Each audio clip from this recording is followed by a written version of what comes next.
নমস্কাৰ চাবলৈ আৰম্ভ কৰিছে আছামিজ ট্ৰেণ্ডিং আজি 1 নৱেম্বৰ আজিৰ দিনটোৰ কেইবাটাও গুৰুত্বপূৰ্ণ খবৰ লৈ আহিছোঁ আৰু এনেধৰণৰ খবৰসমূহ নিতৌ চাবলৈ চেনেলটো ছাবস্ক্ৰাইব কৰি ভিডিঅ'টোত এটা লাইক কৰি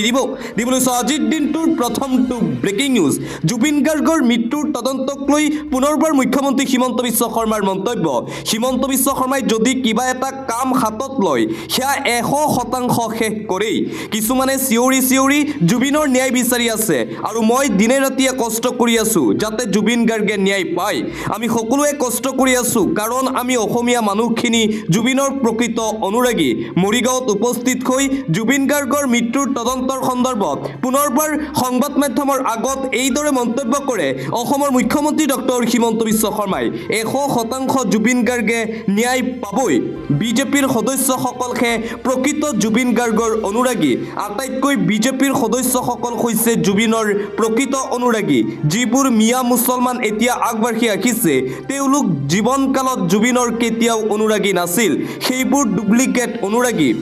আৰু এইদৰে জুবিন গাৰ্গৰ অনুৰাগীৰ সন্দৰ্ভতো মন্তব্য কৰিছে মুখ্যমন্ত্ৰী হিমন্ত বিশ্ব শৰ্মা অখিল গগৈকো তীব্ৰ ভাষাৰে সমালোচনা কৰিছে মুখ্যমন্ত্ৰী শৰ্মাই যিসকল লোক এতিয়া জুবিনৰ ন্যায়ৰ বাবে মাত মাতি আছে তেওঁলোক প্ৰকৃত জুবিন গাৰ্গৰ অনুৰাগী নহয় বিজেপিৰ সদস্যসকলহে প্ৰকৃত জুবিন অনুৰাগী বুলি পুনৰবাৰ মন্তব্য কৰিছে মুখ্যমন্ত্ৰী হিমন্ত বিশ্ব শৰ্মাই আন এটা ব্ৰেকিং নিউজ ৰাজ্যত বৃহৎ উচ্ছেদৰ ইংগিত মুখ্যমন্ত্ৰী হিমন্ত বিশ্ব শৰ্মাৰ মিয়াৰ সৈতে মোৰ সংঘাত চলিয়েই থাকিব মিয়াৰ বিৰুদ্ধে পুনৰবাৰ ডাঙৰ ঘোষণা কৰিছে মুখ্যমন্ত্ৰী ডক্টৰ হিমন্ত বিশ্ব শৰ্মাই মিয়াৰ সৈতে মোৰ সংঘাত চলিয়েই থাকিব বুলি মন্তব্য মুখ্যমন্ত্ৰীৰ উচ্ছেদ কোনো কাৰণতেই বন্ধ নহয় ৰাজ্যত সন্দেহজনক লোকৰ ঘৰত পুনৰ চলিব প্ৰশাসনৰ বুলডোজাৰ জুবিনৰ ন্যায় এফালে আৰু উচ্ছেদ অভিযান এফালে জুবিনৰ ন্যায় প্ৰদান কৰা হ'ব সমান্তৰালভাৱে উচ্ছেদ অভিযানো চলোৱা হ'ব কিন্তু জুবিনৰ গইনালৈ হাৰি যাব নোৱাৰে বেদখলকাৰী ৰাজ্যত পুনৰবাৰ বৃহৎ উচ্ছেদৰ ইংগিত দিছে মুখ্যমন্ত্ৰী হিমন্ত বিশ্ব শৰ্মা মিয়াৰ বিৰুদ্ধে সদায় যুদ্ধ কৰি যাব মুখ্যমন্ত্ৰীয়ে মিয়াৰ লগত সদায় সংঘাত থাকিব মুখ্যমন্ত্ৰী হিমন্ত বিশ্ব শৰ্মাৰ মিয়াৰ বিৰুদ্ধে আজি পুনৰবাৰ এইদৰে আক্ৰমণাত্মক ৰূপত দেখিবলৈ পোৱা গৈছে অসমৰ মুখ্যমন্ত্ৰী হিমন্ত বিশ্ব শৰ্মাক জুবিন গাৰ্গৰ সমাধি ক্ষেত্ৰত একাংশ মিয়া মুছলমানে ৰাজনীতি কৰিছে কংগ্ৰেছ অখিল গগৈয়ে এনে লোকক সমাধি ক্ষেত্ৰলৈ লৈ আহে জুবিন গাৰ্গৰ প্ৰকৃত অনুৰাগীয়ে অসুবিধাৰ সন্মুখীন হৈ জুবিন গাৰ্গৰ সমাধি ক্ষেত্ৰত একাংশ মিয়া মুছলমানে জুবিন ক্ষেত্ৰত আহি জুবিন গাৰ্গক কষ্ট দিয়ে একাংশ মিয়া মুছলমান সন্দেহজনক লোক সোণাপুৰৰ জুবিন ক্ষেত্ৰত আহি জুবিন গাৰ্গক কষ্ট দিয়ে বুলি মন্তব্য কৰিছে ৰাজ্যৰ মুখ্যমন্ত্ৰী ডক্টৰ হিমন্ত বিশ্ব শৰ্মাই আন এটা অতিকৈ গুৰুত্বপূৰ্ণ খবৰ এটা ব্ৰেকিং নিউজ অৱশেষত আত্মসমৰ্পণ কৰিছে বিকাশ অসমে বীৰ লাচিত সেনাৰ প্ৰাক্তন নেতা বিকাশ অসমে দিছপুৰ থানাত আত্মসমৰ্পণ কৰিছে আজিৰ দিনটোত বিগত কেইবাদিনো ধৰি পলাতক হৈ আছিল বীৰ লাচিত সেনাৰ প্ৰাক্তন নেতা বিকাশ অসমক বিচাৰি আৰক্ষীয়ে চলাইছিল মাৰাত্মক অভিযান মহানগৰ আৰক্ষীয়ে চলাইছিল অভিযান কিন্তু আটক কৰিব পৰা নাছিল বিকাশ অসমক লৈ কঠোৰ হৈছিল মুখ্যমন্ত্ৰী হিমন্ত বিশ্ব শৰ্মা ইতিমধ্যেই মুখ্যমন্ত্ৰীয়ে দিছিল ইংগিত গ্ৰেপ্তাৰ হ'ব বুলি বিকাশ অসমৰ আইমাতৃক অপমান কৰাৰ বিৰুদ্ধে অভিযোগ উত্থাপন হৈছিল বিকাশক লৈ কঠোৰ ব্যৱস্থা ল'বলৈ নিৰ্দেশ মুখ্যমন্ত্ৰী হিমন্ত বিশ্ব শৰ্মাৰ বিকাশ অসমক বীৰ লাচিত সেনাৰ সদস্যৰ পদৰ পৰাও বহিষ্কাৰ কৰা হৈছে আৰু জুবিন গাৰ্গৰ হাইষ্টেক জাষ্টিছ ফৰ যি জুবিন গাৰ্গ চলি আছিল সেয়া এক প্ৰকাৰ লিড লৈছিল বিকাশ অসমে জুবিনদাৰ ন্যায়ৰ বাবে মাত মতাৰ বাবে বিকাশ অসমক গ্ৰেপ্তাৰ কৰা হৈছে বুলি মন্তব্য কৰিছে বিকাশ অসমে আন এটা গুৰুত্বপূৰ্ণ খবৰ আমি বিচৰা তথ্য যোগান ধৰিলে ছিংগাপুৰ আৰক্ষী প্ৰশাসনে শুক্ৰবাৰে জুবিনৰ মৃত্যুৰ সম্পূৰ্ণ মৰণোত্তৰ প্ৰতিবেদন দাখিল কৰে ছিংগাপুৰ আৰক্ষীয়ে টক্সিলজি প্ৰতিবেদন আৰু ছিংগাপুৰ জাহাজ বন্দৰৰ পৰাও ডকুমেণ্ট প্ৰদান কৰিছে ছিংগাপুৰ আৰক্ষী প্ৰশাসনে অসমত তদন্ত আগবঢ়াই নিয়াত যথেষ্ট সহায়ক হ'ব এইকেইটা প্ৰতিবেদন জুবিন গাৰ্গৰ মৃত্যুৰ শেহতীয়া তদন্তৰ সন্দৰ্ভত SDGP মুন্না প্ৰসাদ গুপ্তাৰ এই তাৎপৰ্যপূৰ্ণ মন্তব্য ছিংগাপুৰ আৰক্ষীয়ে ইতিমধ্যেই ফাইনেল প্ৰতিবেদন দাখিল কৰিছে আৰু এই প্ৰতিবেদনৰ সহায় লৈ জুবিন গাৰ্গক অতি শীঘ্ৰেই ন্যায় প্ৰদান কৰা হ'ব বুলি মন্তব্য কৰিছে মুন্না প্ৰসাদ গুপ্তাই আন এটা ব্ৰেকিং নিউজ যোৱা কেইমাহ মানৰ ভিতৰত হিমন্ত বিশ্ব শৰ্মা ডাঙৰীয়াই বিশ্বাসযোগ্যতা হেৰুৱাইছে কালি যেতিয়া সমগ্ৰ ৰাজ্যখনে জুবিন গাৰ্গক শেষৰবাৰৰ বাবে ৰৈ ৰৈ বিনালেত চাই আছিল তাৰ পাছতো মুখ্যমন্ত্ৰীৰ মন্তব্যই তেওঁৰ ক্ষমতা হেৰুৱাৰ শংকা প্ৰকাশ কৰিছিল এইটো আন এটা উদাহৰণ যে তেওঁ অসমৰ জনতাৰ মুখ্যমন্ত্ৰী হিচাপে অযোগ্য কিয় আৰু মুখ্যমন্ত্ৰী হিমন্ত বিশ্ব শৰ্মাৰ বিৰুদ্ধে পুনৰবাৰ এইদৰে সৰব হৈ পৰিছে প্ৰদেশ কংগ্ৰেছৰ সভাপতি গৌৰৱ গগৈ মুখ্যমন্ত্ৰী হিমন্ত বিশ্ব শৰ্মা অসমৰ জনতাৰ মুখ্যমন্ত্ৰী হিচাপে অযোগ্য মুখ্যমন্ত্ৰী কোনো যোগ্যতা নাই মুখ্যমন্ত্ৰী হিমন্ত বিশ্ব শৰ্মাৰ মুখ্যমন্ত্ৰী পদত থাকিবৰ বাবে এইদৰে মুখ্যমন্ত্ৰী হিমন্ত বিশ্ব শৰ্মাক লৈ কেইবাটাও ডাঙৰ মন্তব্য কৰে গৌৰৱ গগৈয়ে পৰৱৰ্তী খবৰ সোণাপুৰৰ জুবিন ক্ষেত্ৰত আজিৰ দিনটোতো জুবিন গাৰ্গৰ অনুৰাগীৰ যথেষ্ট ভিৰ দেখিবলৈ পোৱা গৈছে জুবিন গাৰ্গৰ ন্যায়ৰ দাবীত উপস্থিত হৈছে জুবিন গাৰ্গৰ অনুৰাগীৰ ভাষ্য জাতি বৰ্ণ ধৰ্ম নিৰ্বিশেষে সকলো ৰাইজ উপস্থিত হৈ জুবিনদাৰ ন্যায়ৰ কাৰণে চাকি বন্তি জ্বলাইছে তেখেত আমাৰ মাজত সদায় থাকিব আৰু আজিৰ দিনটোতো সোণাপুৰৰ জুবিন ক্ষেত্ৰত জুবিন গাৰ্গৰ হাজাৰ হাজাৰ অনুৰাগীৰ ভিৰ দেখিবলৈ পোৱা গৈছে একত্ৰিতভাৱে জুবিন অনুৰাগীয়ে জুবিনদাৰ বাবে ন্যায়ৰ বাবে মাত মাতিছে প্ৰতিবাদো কৰিছে জুবিনদাক অতি শীঘ্ৰেই ন্যায় দিব লাগে বুলি মুঠতে দিনক দিনে মানুহৰ সংখ্যা বৃদ্ধি পাই আছে সোণাপুৰৰ জুবিন ক্ষেত্ৰত পৰৱৰ্তী খবৰ লুৰিণজ্যোতি গগৈৰ সামাজিক মাধ্যমত পোষ্ট এটেনশ্যন মুখ্যমন্ত্ৰী হিমন্ত বিশ্ব শৰ্মা ডাঙৰীয়া কাশ্মীৰ ফাইলছ ৰৈ ৰৈ বিনালে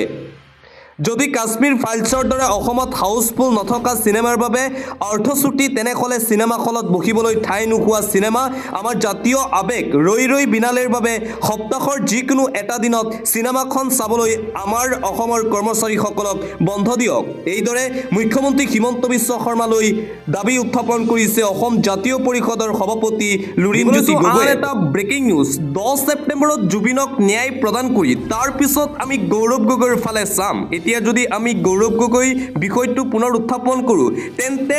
মানুহে ক'ব জুবিন গাৰ্গৰ ন্যায় প্ৰক্ৰিয়াটো তল পেলাবলৈ গৌৰৱ গগৈৰ প্ৰসংগ উত্থাপন কৰিছোঁ সেয়েহে 10 ছেপ্টেম্বৰৰ পিছতেই গৌৰৱ গগৈৰ Pakistan link A to Z ফাদিল কৰা হ'ব সকলো তথ্য মোৰ লগত আছে গৌৰৱ গগৈ খাটি পাকিস্তানী গৌৰৱ গগৈ পাকিস্তানত গৈছিল আৰু কি কি কৰিছিল সকলোবোৰ তথ্য মোৰ হাতত আছে এইদৰে গৌৰৱ গগৈৰ পাকিস্তান লিংক সন্দৰ্ভত পুনৰবাৰ আজি সৰব হৈ পৰিছে অসমৰ মুখ্যমন্ত্ৰী ডক্টৰ হিমন্ত বিশ্ব শৰ্মাই 10 ছেপ্টেম্বৰৰ পিছতেই গৌৰৱ গগৈৰ পাকিস্তান লিংক হেনো ফাদিল কৰিব মুখ্যমন্ত্ৰী হিমন্ত বিশ্ব শৰ্মাই অন্য এটা খবৰ জুবিন গাৰ্গৰ ন্যায় বিচাৰি পবিত্ৰ মক্কাত দোৱা ইছলাম ধৰ্মাৱলম্বী লোকৰ পবিত্ৰ স্থান মক্কাত দেখিবলৈ পোৱা গৈছে জুবিনদাৰ ন্যায়ৰ বাবে কৰিছে দোৱা জুবিনদাৰ কিমান ভাল পোৱা মানুহ আছিল তাৰেই যেন এটা উদাহৰণ আজিৰ দিনটোতো দেখিবলৈ পোৱা গ'ল জুবিন গাৰ্গৰ ন্যায়ৰ অপেক্ষাত আছে সমগ্ৰ অসমবাসী ৰাইজ সকলো ৰাইজ প্ৰাণৰ শিল্পী জুবিনৰ ন্যায় বিচাৰি এইবাৰ মক্কাত দোৱা পবিত্ৰ তীৰ্থভূমি মক্কা শ্বৰীফত দোৱা প্ৰাৰ্থনা কৰিছে ইছলাম ধৰ্মাৱলম্বী লোকে অসমৰ পৰা পবিত্ৰ উমৰাহ সম্পূৰ্ণ কৰিবলৈ গৈছিল অসমৰ এটি দল উমৰাহলৈ গৈ জুবিনৰ ন্যায় কামনাৰে দোৱা ইছলাম ধৰ্মাৱলম্বী লোকৰ জুবিন গাৰ্গৰ ন্যায়ৰ অপেক্ষাত আছে সমগ্ৰ অসমবাসী ৰাইজ জুবিন গাৰ্গৰ কিমান ভাল পোৱা মানুহ আছিল সেয়া পুনৰবাৰ আজি প্ৰমাণ হ'ল ইছলাম ধৰ্মাৱলম্বী লোকৰ পবিত্ৰ স্থান মক্কা শ্বৰীফতো দেখিবলৈ পোৱা গৈছে জুবিনদাৰ বাবে দোৱা অন্য এটা খবৰ জুবিনৰ সপোনৰ ছবি ৰৈ ৰৈ বিনালে দ্বিতীয় দিনাও হাউচফুল শিলদল ভাঙি আজিৰ দিনটোতো ওলাই আহিল হাজাৰ হাজাৰ দৰ্শক জুবিনদাৰ অন্তিম চিনেমা ৰৈ ৰৈ বিনালে চাবলৈ দৰ্শকৰ ভিৰ অব্যাহত দেশৰ ছবি জগতত অভিলেখ ৰচিলে ৰৈ ৰৈ বিনালে মুক্তিৰ দ্বিতীয় দিনাও হাউচফুল জুবিন গাৰ্গৰ অন্তিম ছবি পুৱাৰে পৰা প্ৰত্যেকটো চিনেমা হলত দৰ্শকৰ ভিৰ দেখিবলৈ পোৱা গৈছে পুৱা 6 বজাৰ পৰা মেট্ৰিক্সত চলিল ৰৈ ৰৈ বিনালে আগন্তুক 7 দিনলৈ প্ৰায় হাউচফুল প্ৰতিটো চিনেমা হল দুচকুত চকুলৈ দৰ্শকে শেষৰ বাৰলৈ চালে মৰমৰ জুবিনদাক পৰৱৰ্তী খবৰ হিতাধিকাৰীয়ে বিচাৰিব নোৱাৰিব জুবিন গাৰ্গৰ ন্যায় পৰোক্ষ সকিয়নি প্ৰদান কৰিছে মুখ্যমন্ত্ৰী ডক্টৰ হিমন্ত বিশ্ব শৰ্মাই ৰাজ্যৰ হিতাধিকাৰীয়ে বিচাৰিব নোৱাৰিব জুবিনদাৰ বাবে ন্যায় কঠোৰ মুখ্যমন্ত্ৰী হিমন্ত বিশ্ব শৰ্মা জুবিন গাৰ্গৰ বাবে ন্যায় বিচাৰি ওলাই অহা লোকক পৰোক্ষভাৱে সকিয়নি প্ৰদান কৰিছে মুখ্যমন্ত্ৰী হিমন্ত বিশ্ব শৰ্মাই বিনামূলীয়া চাউল দাইলৰ পৰিৱৰ্তে জুবিন গাৰ্গৰ ন্যায় বিচাৰি প্ৰতিবাদ কৰিছিল একাংশ মহিলাই। ইয়াৰ পিছতেই নিজৰ ফেচবুক পেজত এইসকল মহিলাক পৰোক্ষভাৱে সকিয়নি প্ৰদান কৰিছে মুখ্যমন্ত্ৰী ডক্টৰ হিমন্ত বিশ্ব শৰ্মাই। প্ৰয়োজন নহ'লে বিনামূলীয়া ৰেচনৰ সুবিধা ত্যাগ কৰিব পাৰে বুলি মন্তব্য কৰিছে মুখ্যমন্ত্ৰী ডক্টৰ হিমন্ত বিশ্ব শৰ্মাই। কোনোবাই বিনামূলীয়া ৰেচনৰ সুবিধা ত্যাগ কৰিলে অন্য কাৰোবাৰ সহায় হ'ব বুলিও কয় মুখ্যমন্ত্ৰী হিমন্ত বিশ্ব শৰ্মাই। জুবিনৰ ন্যায় বিচৰা হিতাধিকাৰীক এনেকৈ পৰোক্ষভাৱে মুখ বন্ধ কৰাৰ চেষ্টা কৰে ৰাজ্যৰ মুখ্যমন্ত্ৰী ডক্টৰ হিমন্ত বিশ্ব শৰ্মাই। দিবলৈছোঁ আন এটা ব্ৰেকিং নিউজ। চৰকাৰৰ বিৰুদ্ধে উজনি অসমৰ ৰাজপথত গণ আন্দোলন দেখিবলৈ পোৱা গৈছে। হাজাৰ হাজাৰ জনতা ওলাই আহিছে চৰকাৰৰ বিৰুদ্ধে, কৰিছে তীব্ৰ প্ৰতিবাদ। জনজাতিকৰণৰ দাবীত তীব্ৰ প্ৰতিবাদ অব্যাহত আছে খিলঞ্জীয়া লোকৰ। চৰকাৰৰ বিৰুদ্ধে পুনৰবাৰ উজনি অসমত এই প্ৰতিবাদী কাৰ্যসূচী দেখিবলৈ পোৱা গৈছে। আজিৰ দিনটোত বৃহৎ প্ৰতিবাদী সমদল চৰকাৰৰ বিৰুদ্ধে উজনি অসমৰ ৰাজপথত হাজাৰ হাজাৰ লোকৰ প্ৰতিবাদ। মৰাণত এইবাৰ জনজাতিকৰণৰ দাবীত গৰ্জন। চুতীয়া জনগোষ্ঠীৰ জনজাতিকৰণৰ দাবীৰে বিশাল গণ সমাৱেশ। হাজাৰ হাজাৰ চুতীয়া জনগোষ্ঠীৰ লোকে কপালে মৰাণৰ ৰাজপথ। নৌ এছটি নৌ ৰেষ্ট দাবীৰে উত্তাল পৰিৱেশৰ সৃষ্টি হৈছে মৰাণত। উজনিৰ কেইবাখনো জিলাৰ হাজাৰ হাজাৰ লোকৰ অংশগ্ৰহণ। ২৬ৰ নিৰ্বাচনৰ পূৰ্বে জনজাতিকৰণ কৰাৰ দাবী, অন্যথা বিজেপিক উৎখাত কৰাৰ হুংকাৰ প্ৰদান কৰিছে প্ৰতিবাদকাৰী ৰাইজে। চৰকাৰৰ বিৰুদ্ধে আজিৰ দিনটোতো উজনি অসমৰ ৰাজপথত এই তীব্ৰ প্ৰতিবাদী কাৰ্যসূচী দেখিবলৈ পোৱা গ'ল। অন্য এটা খবৰ, শিহৰণকাৰী পুৱাতেই ৰাজ্য জোকাৰি যোৱা ভয়ংকৰ দুৰ্ঘটনা সংঘটিত হৈছে। শিহৰণকাৰী দুৰ্ঘটনাত একেলগে মৃত্যু ৩ মহিলাৰ, থিতাতে নিহত কুলবাৰী মালাং চিলানী আমচাং মণি আমচাং। গুৰুতৰভাৱে আহত ১৫গৰাকী যাত্ৰী। ৭জনক সংকটজনক অৱস্থাত GMCHলৈ প্ৰেৰণ কৰা হৈছে বুলি জানিব পৰা গৈছে। তিৱা লাংখন মহোৎসৱ চাই উভতাৰ পথত দুৰ্ঘটনা। উমছুৱাইৰ সাপ্তাহিক বজাৰৰ সমীপত সংঘটিত হৈছে ভয়ংকৰ দুৰ্ঘটনা। এখন বলেৰো পিকআপ বাহনত আহিছিল আটাইয়ে। পুৱাতেই ৰাজ্য জোকাৰি যোৱা এই ভয়ংকৰ শিহৰণকাৰী পথ দুৰ্ঘটনা সংঘটিত হয়। ৩জন লোকৰ থিতাতে মৃত্যু হৈছে এই দুৰ্ঘটনাৰ ফলত। পৰৱৰ্তী খবৰ, SITৰ সন্মুখত ভিৰ কৰিব লাগিছিল জুবিনৰ লগত। সেই সময়ত ছিংগাপুৰত থকা অসমৰ আৰু অপ্ৰবাসী অসমীয়াসকলে কিন্তু ভিৰ কৰিছে বিহু সমিতি আৰু জুবিনে লুচি খোৱা দোকানীয়ে। জুবিন গাৰ্গৰ মৃত্যুৰ তদন্ত প্ৰক্ৰিয়াৰ সন্দৰ্ভত এইদৰে মন্তব্য কৰিছে অসম জাতীয় পৰিষদৰ নেতা জগদীশ ভূঞাই। জুবিনৰ তদন্ত সঠিক ৰূপত কৰিবলৈ আহ্বান জনাইছে জগদীশ ভূঞাই। পৰৱৰ্তী খবৰ, মই জুবিন দাক দুবাৰলৈকে লগ পাইছোঁ, তেওঁৰ মাতটো শুনিছোঁ। মোৰ যিখিনি অনুভৱ শক্তি সেইখিনিৰে জুবিন দাক অনুভৱ কৰিবলৈ চেষ্টা কৰিছোঁ। জুবিন গাৰ্গৰ সপোনৰ ছবি ৰৈ ৰৈ বিনালেত জুবিন গাৰ্গক অনুভৱ কৰিবলৈ আহিল এইজন বিশেষ ব্যক্তি। অন্য এটা খবৰ, যথে মথে বনাব নোৱাৰিব ব্লগ। এতিয়াৰে পৰা আপুনি মন গ'লেই বনাব নোৱাৰিব ইউটিউব ব্লগ। ইউটিউব ব্লগক লৈ কঠোৰ হৈ পৰিছে কঠোৰ নিয়ম। বিশেষ শিক্ষা ডিপ্ল'মা নহ'লে ব্লগাৰ হ'ব নোৱাৰিব এতিয়াৰে পৰা। চীন চৰকাৰৰ কঠোৰ নিয়মাৱলী। চীন চৰকাৰে লৈছে এই ডাঙৰ পদক্ষেপ। চীনত সামাজিক মাধ্যমৰ ব্লগাৰসকলৰ বাবে বলবৎ হৈছে নতুন নিয়ম। এই নতুন নিয়ম অনুসৰি ব্লগাৰে যথে মথে কৰিব নোৱাৰিব যিকোনো ব্লগ, দিব নোৱাৰিব কোনো ভুৱা তথ্য, বিপদে পৰিচালিত কৰিব নোৱাৰিব জনসাধাৰণক। শিক্ষা নাথাকিলে চিকিৎসা, আইন, অৰ্থনীতিৰ দৰে ক্ষেত্ৰত বিষয়বস্তু প্ৰকাশ কৰিব নোৱাৰিব। প্ৰথমে নিশ্চিত কৰিব লাগিব যে তেওঁলোকৰ বিশেষ যোগ্যতা আৰু অনুমতি আছে নে নাই। এই আইনখন চাইনা চাইবাৰ ছিকিউৰিটি এডমিনিষ্ট্ৰেশ্যনৰ দ্বাৰা প্ৰৱৰ্তন কৰা হৈছে। চীনত এই নতুন আইন বলবৎ কৰা হৈছে। যথে মথে ব্লগ বনাব নোৱাৰিব। এতিয়াৰ পৰা ইউটিউব ব্লগ বনাবলৈ হ'লেও কৰিব লাগিব ডিপ্ল'মা।